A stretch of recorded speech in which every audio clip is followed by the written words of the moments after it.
Apa hubungan lo dan pasangan layak untuk dipertahankan? Ada masanya dimana lo nggak bisa jawab dengan tegas pertanyaan itu. Mungkin sekarang lo lagi bingung juga nih dengan pertanyaan tersebut. Lo punya pasangan, tapi lo nggak tahu aja sebenarnya apakah lo lebih baik punya atau enggak. Mungkin karena ngerasa nggak cocok tapi terlanjur sayang nih. Atau ternyata lo pernah disakitin sama pasangan yang ini, tapi lo masih punya harapan kalau pasangan ini bisa kok jadi lebih baik. Tapi kapan? Apa pas nikah nanti dia akan berubah? Atau tahun depan? Atau besok? Nggak tahu juga ternyata. Atau emang sebenarnya udah saatnya putus aja nih? Udah saatnya kamu cerai? Atau justru kebalikannya, saatnya untuk memperjuangkan pasangan kamu lebih keras lagi? Berpisah sama pasangan itu emang topik yang tricky lah. Kalau lo nggak tahu dengan jelas apa aja sih tanda bahwa hubungan lo itu nggak layak untuk lo perjuangkan, lo nggak sendiri teman-teman. Banyak banget orang yang nggak tahu ini, dan ini menjadi masalah buat banyak banget orang. Ya udah, we got you fam. Di video ini lo akan tahu 4 tanda lo harus memutuskan pasangan lo. Ini bukan clickbait, tapi nomor 3 itu krusial banget untuk hubungan lo. Jadi pastiin lo nonton sampai habis dan share video ini kalau misalnya lo tahu ada orang-orang yang membutuhkan.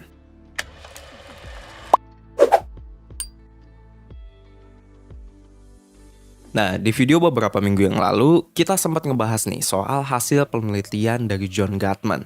Hari ini kita kembali mengacu ke penelitian yang dia lakuin. Spesifiknya penelitian tentang hal-hal apa aja sih yang bisa memprediksi perceraian. Di sini kita mau ngomongin hal-hal apa aja yang kalau ada di hubungan lo dan pasangan, gue bisa memprediksi bahwa lo at some point kalian akan pisah, cepat atau lambat. Nah, ini klaim yang cukup keras juga ya. Emang seakurat apa sih? Nah, di dalam bukunya ini, John Gottman menamakan ini sebagai The Four Horsemen of Marriage. Jadi ada 4 nih. Keempat hal yang akan dijelasin ini, kalau ada di dalam sebuah pernikahan, bisa memprediksi perceraian sampai ketepatan 85%. Ini gede banget. Nah, oke. Jadi apa aja nih keempat hal tersebut? Oke, ini mungkin akan sedikit mengejutkan nih buat lo. Karena yang pertama adalah kritik. Loh, Vic, masa gue nggak boleh ngekritik pasangan gue? Nanti dia nggak berkembang jadi lebih baik dong kalau gitu. Nah, nggak gitu bosku. Pertama-tama kita harus ngebedain dulu nih antara kritik dan keluhan. Kalau ngomongin keluhan, penekanannya ke perilaku. Contohnya nih, gue nggak suka lo ngupil di depan gue. Itu keluhan. Kalau misalnya kritik, penekanannya justru ada pada subjeknya. Contohnya kayak gimana? Ngupil mulu dah lo, jorok banget sih. Kelihatan kan bedanya? Kalau keluhan, lo nggak suka sama dia ngelakuin satu hal spesifik. Lo nggak masalah sama orangnya, masalahnya adalah perilakunya. Kalau kritik, yang satu lagi nih, lo menyatakan bahwa masalahnya itu orangnya. Dan karena itu, lo jadi seperti nggak akan suka dengan apapun yang dia lakuin. Yang pertama, ya gue bukannya nggak suka sama lo, gue nggak suka sama perilaku lo. Sedangkan yang kedua, gue emang nggak suka sama lo. Nah, mungkin orang-orang juga akan bingung kenapa ini dibahasakannya kritik. Nah gini, ini gue bilang di sini sebagai kritik karena istilah yang dipakai John Gottman di dalam bukunya itu adalah kritik. Lo mungkin punya bahasa lain terhadap ini, nggak apa-apa. Yang penting lo tahu konsepnya seperti ini.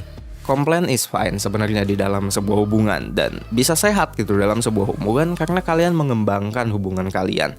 Tapi kritik bisa ngancurin hubungan lo ternyata. Nah, itu yang pertama tuh. Yang kedua apa nih? Yang kedua adalah sifat defensif. Nah, siapa nih yang kalau misalnya konflik masih suka defensif? Atau lo malah sebenarnya nggak ngerti maksudnya defensif ini apa?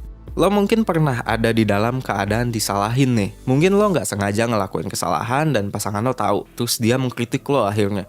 Abis kamu nggak teliti sih, misalnya kayak gitu. Terus lo nggak terima nih. Dan karena nggak terima, lo akhirnya nyalahin balik. Contohnya mungkin kayak perkataan, enggak kok gue nggak gitu, kok lo ngerasa gue kayak gitu sih? Nah, lo nyalahin balik. Atau mungkin, iya emang gue kayak gitu, tapi gue kayak gitu karena lo kayak gini. Nah, nyalahin balik juga tuh. Itu lo sedang defensif. Iya, dan itu emang bukan resep buat hubungan yang bagus actually.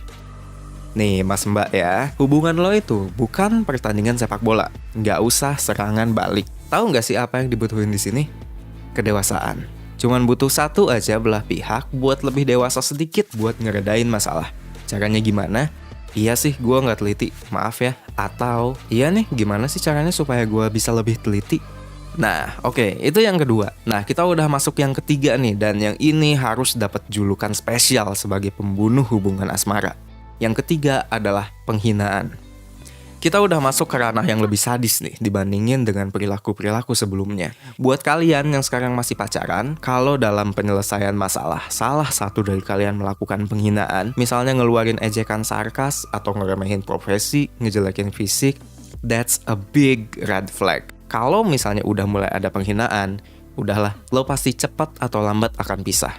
By the way, gue juga mau cerita. Gue sama mantan gue yang terakhir mengalami ini. Gue inget banget di pertemuan kedua terakhir gue sama dia ngatain gue batu. Batu ini maksudnya orang yang keras kepala. And ya, voila gitu, ternyata kami tidak lagi bersama. Dan sebelumnya tanda-tanda ini nggak pernah muncul.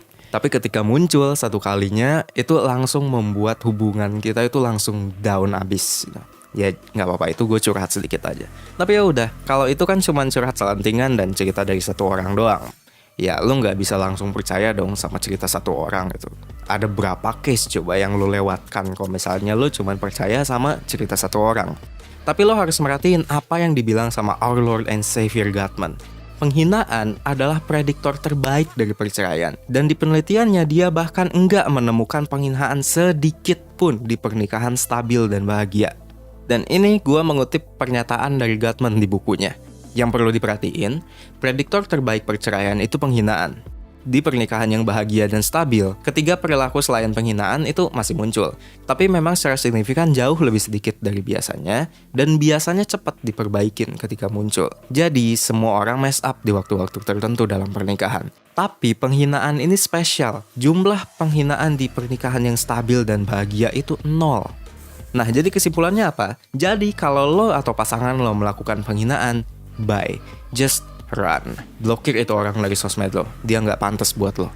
Tapi jangan ngasal juga nih, lo kadang-kadang harus tahu juga batas yang jelas di mana perlakuan yang udah masuk ke batas penghinaan buat pasangan lo. Bisa aja pasangan lo nganggepnya bercandaan fisik itu penghinaan, tapi lo nganggepnya biasa aja nih. Nah, kalau kayak gini, komunikasi yang baik harusnya yang bisa menanggulangi. Nah, oke, itu yang ketiga dan yang sangat-sangat penting. Yang keempat, namanya adalah stonewalling. Stonewalling ini maksudnya apa? Ngebatu men, pura-pura jadi tembok, gak respon, buang muka. Atau kalau misalnya di masa sekarang mungkin biasanya gak balas chat, ngeblokir. Nyebelin banget lah pokoknya. Nah oke, tapi sebelum kita mengakhiri, ini harus pakai disclaimer. Ini bukan berarti kalau misalnya di hubungan lo pernah ada kritik, lo pernah bersikap defensif, pasangan lo pernah defensif atau stonewalling, berarti lo kudu cepat-cepat putus.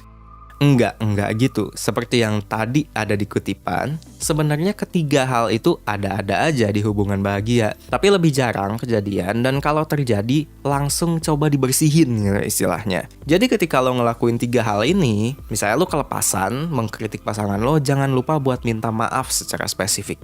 Beb, maaf ya, seharusnya aku nggak ngomong kayak gitu. Maaf. Tuh, bahkan gue udah kasih template tuh buat lo semua. Use it wisely.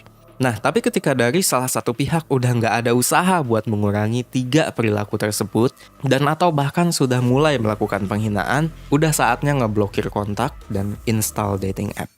Nah, oke, lo sekarang udah tahu nih apa yang nggak boleh ada di hubungan lo dan dia. Jadi, gimana caranya kita bisa mengatasi ini? Nah, gue akan tetap berpegang teguh sama saran gue di video sebelumnya. Kenalin partner lo dari awal. Identifikasi baik-baik calon pasangan lo, terutama kekurangan-kekurangannya. Jangan sampai lo udah jauh nih pacaran, tiba-tiba lo baru tahu kalau ada kekurangannya yang lo nggak bisa banget toleransi. Kalau dia berpotensi untuk melakukan keempat hal yang tadi, sumpah deh, thank you next aja lah.